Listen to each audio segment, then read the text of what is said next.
एक बार मेरे से एक लड़के ने सवाल किया, बोला महाराज हमें एक बात समझ में नहीं आती, आप लोग कहते हैं पूजा पाठ करो,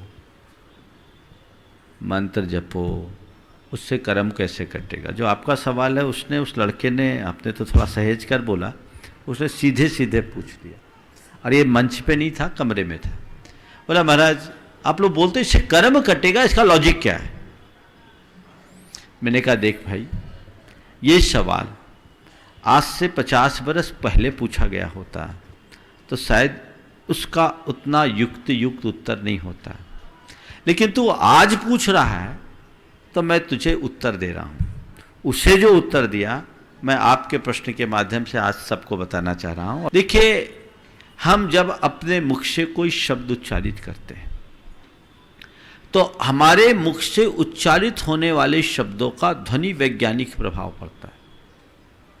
उस ध्वनि के प्रभाव से जो ध्वनि की तरंगें उत्पन्न होती है वो हमारे मस्तिष्क के अल्फा तरंगों को सक्रिय करती है, और उसके प्रभाव से हमारी पिट्यूटरी ग्लैंड और आपके जाकर एड्रिनल ग्रंथि, जो अंतःस्रावी ग्रंथियां हैं, इनके स्राव में परिवर्तन होता है।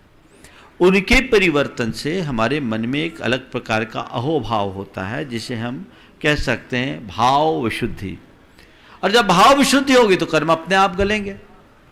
एक किर्लियन थेरेपी है, रूस में रुडॉल्फ किर्ल और किर्लियन नाम के दो वैज्ञानिकों ने एक खोज की, लगभग आज से 40 वर्ष पहले। उन्होंने पानी पर प्रयोग किया। इसे थोड़ा गंभीरता से समझना, कुछ विस्तार से बोलूंगा मैं। पानी पर प्रयोग किया, 3 तरह का पानी, एक साधारण जल, एक सकारात्मक भावनाओं से भरे हुए व्यक्ति के हाथ का जल, और तीसरा नकारात्मक भावों से भरे हुए व्यक्ति के हाथ का जल। साधारण जल को पौधों पर सींचा गया, पौधों की वृद्धि दर सामान्य रही। सकारात्मक भावनाओं से भरे हुए व्यक्ति के हाथ का जल जब पौधों पर सींचा गया तो पौधों में 200% ग्रोथ हुई, और नकारात्मक भावनाओं से भरे हुए व्यक्ति के हाथ के जल को जब पानी पर पौधों पर सींचा गया तो वो पानी उनके लिए एसिड का काम कर दिया, पौधे जलने लगे। एक लंबे प्रयोग के बाद ये निष्कर्ष निकला कि मनुष्य की भावनाओं का बड़ा प्रभाव पड़ता है। पानी को अगर दुनिया के किसी लेबोरेटरी में चेक कराएं तो कुछ नहीं दिखेगा, क्योंकि chemically there is no changes, वहां कोई परिवर्तन नहीं। लेकिन परिवर्तन था, वो गुणात्मक था, ये प्रभाव था, ये प्रयोग हमारी भावनाओं का। तो जब हम व्यक्तिगत रूप से मंत्र जाप करते हैं, पूजा पाठ करते हैं, प्रार्थना करते हैं, तो उसकी भाव तरंगों का प्रभाव हम पर भी पड़ता है और बाहर भी पड़ता है। मेरे संपर्क में एक व्यक्ति ने यह प्रयोग किया कि मंत्रित जल का प्रयोग रोगियों पर किया, उनकी रिकवरी बहुत फास्ट हुई। अमेरिका में हार्वर्ड यूनिवर्सिटी में एक रिसर्च हुआ, 10-10 रोगियों के 3 समूह को अलग अलग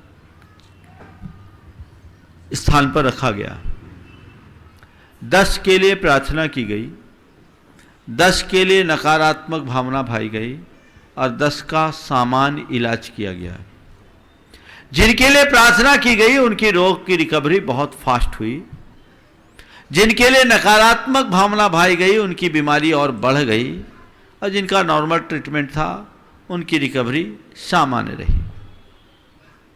सबसे चौंकाने वाली बात उसमें यह थी कि जो लोग प्रार्थना कर रहे थे उन्हें यह पता नहीं था कि हम किसके लिए प्रार्थना कर रहे हैं, और जिनके लिए प्रार्थना की जा रही थी उन्हें भी ये नहीं पता था कि हमारे लिए कोई प्रार्थना कर रहा है। लेकिन उनके द्वारा छोड़े जाने वाले इन शुभ विचारों की तरंगों का एक चमत्कार था कि उन लोगों पर ऐसा असर पड़ा। इसका यह परिणाम है कि अमेरिका में 125 मेडिकल यूनिवर्सिटीज हैं। ये 10 साल पुरानी बात बता रहा हूं, जो रिपोर्ट मैंने पढ़ी। उस समय 125 मेडिकल यूनिवर्सिटीज थे, उनमें से 85 में प्रार्थना को रखा गया है। और अब तो डॉक्टर भी प्रार्थना अपने प्रिस्क्रिप्शन के साथ लिखने लगे। तो ये प्रभाव है, इसका असर पड़ता है। हम इन्हें समझे तो इससे भावनात्मक प्रभाव पड़ता है, ध्वनि वैज्ञानिक असर पड़ता है। इसलिए जब कभी भी मंत्र जाप आदि का काम हो, हमें इनका प्रयोग करना चाहिए। और इसमें भी एक विशेष बात, हम व्यक्तिगत रूप से जब कोई पूजा पाठ करते तब और सामूहिक रूप से करते हैं तब कई गुना अंतर हो जाता है। हम जब व्यक्तिगत रूप से करते हैं तो हो सकता है हमारे भावों की फ्रीक्वेंसी उतनी अधिक ना हो, पर ऐसे जब सामूहिक रूप से करते हैं तो उसका प्रभाव और अधिक होता है, पूरे वातावरण को बदलने में वो कारण बन सकता है। तो उससे हमारे कर्म कटते हैं, हमारे स्वास्थ्य के लिए भी वो सहायक बन सकता है, स्वास्थ्य की शुद्धि में भी वो एक अच्छा निमित्त बनता है। हमें इन दोनों बातों को ध्यान में रख करके चलना चाहिए। तो आपने पूछा है नाम लेने से कर्म कैसे करते हैं, विशुद्धि बढ़ती कि नहीं? बोलो, आप एक बात बोलो, भगवान का नाम छोड़ो, आप किसी का भी नाम लेते हो, आप अपने किसी प्रिय का नाम लेते हो तब के भाव में, और किसी दुश्मन का नाम लेते हो तब के भाव में एक रूपता रहती है क्या? बोलो, माइक पे बोलो ना। हाँ, मेरा कोई दुश्मन नहीं, अच्छी बात है, लेकिन जिसका दुश्मन, अच्छा, बहुत अच्छी बात है। किसी प्रिय से बात करते समय भाव अलग होता है और दुश्मन से बात करते समय अलग भाव होता है। और छोड़ो, अपनी माँ से बात करते समय और माँ के समवयस्क किसी दूसरी स्त्री की से माँ बात करते समय, दोनों को माँ बोल रहे हैं, माता बोल रहे हैं, अंतर आता है? आता है। ये तो अनुभव है। अपनी माँ से माँ बोलोगे और माँ के समवयस्क दूसरी स्त्री के साथ माँ बोलोगे, दोनों में भावों में अंतर आता है? आता है।